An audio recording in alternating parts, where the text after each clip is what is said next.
My name is Alexis Marsh, and today I'll be discussing my work on using reaction invariants to identify islands in E. coli metabolic models. Genome-scale metabolic models, where the association between genes, proteins, and reactions in the organism's metabolic network are described computationally, are vital to systems biology. They allow us to better understand the organism through performing systems-level analysis, including the prediction of metabolic fluxes under various environmental conditions, as is the case of flux balance analysis. There are many different ways to build genome-scale metabolic models, and thus each organism will have multiple different models. However, currently there is no easy way to determine where the models diverge from biologically expected behavior. These are complex systems, but we consider the complexity of predicting an organism's behavior to contain three main components: the genome, the environmental conditions, and the phenotype.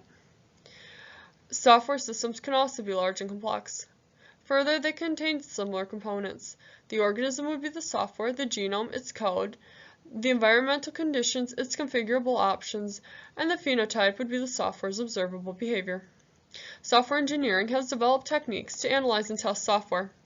Here we will consider invariants, which are logical statements that remain true for every execution of the program and can be used to verify program correctness. In metabolic models, we consider invariants to represent two different traits within the model, and these are reaction islands and conserved moieties. Islands are reactions that do not interact with the rest of the metabolic model and thus represent the existence of a pool of metabolites for that reaction. This can potentially suggest areas where the metabolic model could be improved. Conserved moieties, on the other hand, are invariants that correspond to expected biological behavior and represent atom groups that remain intact throughout the reactions in the metabolic network. These metabolites also form metabolite pools, where the metabolite is not being consumed, synthesized, or exchanged with the environment. Common examples include the A and D moiety and the A and P moiety, components of energy metabolism. Our overall motivation for this project goes back to the many ways to build and many existing genome-scale metabolic models for microbial organisms. And our goal is to use invariants to distinguish between different models and understand the strengths and weaknesses of those models. We extracted invariants from two models of E. coli.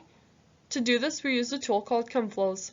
This required we convert the metabolic network into a chemical reaction network, as shown here. This required reaction numbers being added to the file, the reactions being converted to unidirectional reactions with reactants on the left and products on the right, as well as the coefficients for the species to be 1 as shown by the 1 following the semicolon.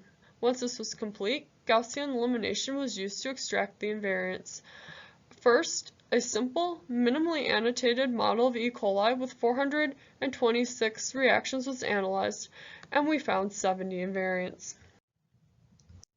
The figure shows examples of invariants from this simple model. The species in the middle of the figure are hydrogen ions, which facilitate transport reactions. Invariant group A are vitamins, and here we're showing thiamine and folate, and they're being transported into and out of the cell without being consumed. Invariant group B contains ions that are only being transported into the cell, and here we are showing cobalt and calcium. The second model we analyzed was the IML 1515 model, which is currently the most complete metabolic model of E. coli, and it contains 2,712 reactions. Our analysis found it to contain 32 invariants. This implies that the number of invariants may be related to the completeness of the model when we compare our results to our less complex model.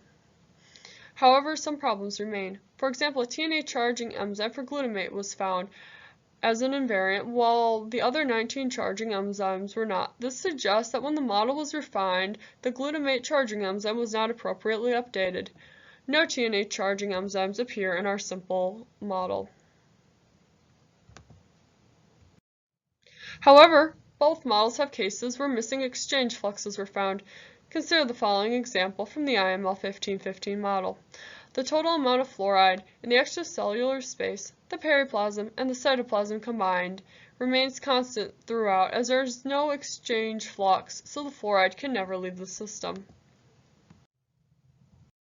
While this invariant was not found in the original model, suggesting the presence of a new error, we saw similar invariants for other elements such as zinc, chloride, and potassium in the original model. However, this just included the extracellular space and the cytoplasm, as the periplasm was not part of our original, simpler model. Thus, the total concentration of zinc in the extracellular space and the cytoplasm remained constant, and this is an example of this type of invariant in our original model.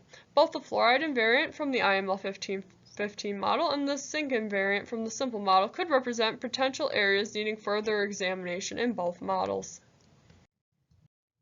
The reduced number of invariants demonstrates improvement in the IML 1515 model over the simple model.